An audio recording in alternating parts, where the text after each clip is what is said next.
Glacier National Park features one of the world-famous scenic byways, possibly the most beautiful anywhere in the United States. Seen here in time-lapse video, the highway climbs thousands of feet to Logan Pass as you travel from west to east or east to west through Glacier National Park. It's a drive that you definitely don't want to miss if you visit the park, but on the day that my family visited, we found it to be a little bit less going to the sun and a little bit more going to the clouds.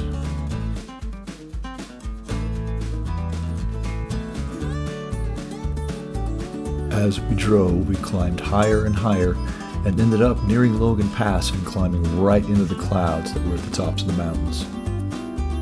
The drop-offs were hundreds of feet to the left and to the right, depending on which way we were turning, and visibility was maybe 10 feet ahead of us in certain spots. We passed bicyclists taking up part of the lanes and traffic coming both directions.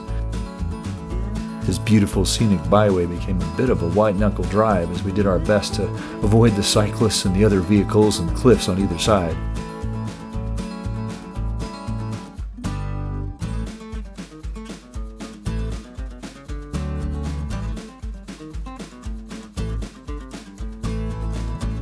And we were very glad to be able to drop down off the mountainside onto the east side of the park, where finally the visibility improved and the sun came back out.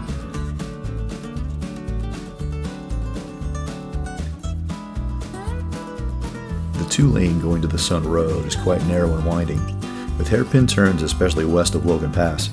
Consequently, vehicle lengths over the highest portions of the roadway are limited to no longer than 21 feet.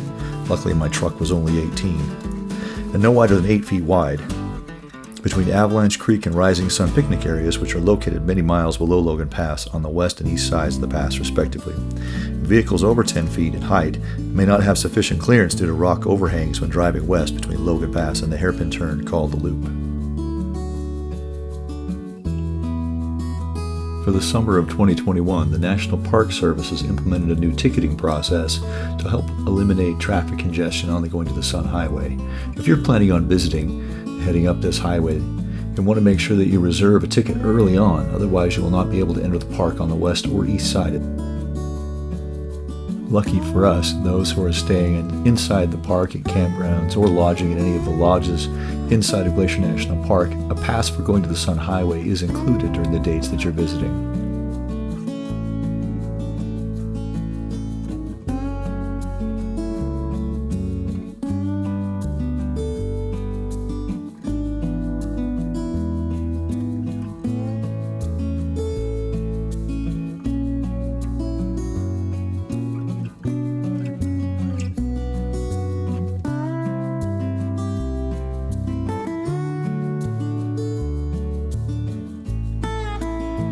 Because of the National Park Service's ban on aerial photography inside national parks and national monuments inside the United States, I couldn't bring you any aerial photography from this trip, but I hope maybe a little bit of the Going to the Sun Highway and the beauty that you can see there is a decent substitute.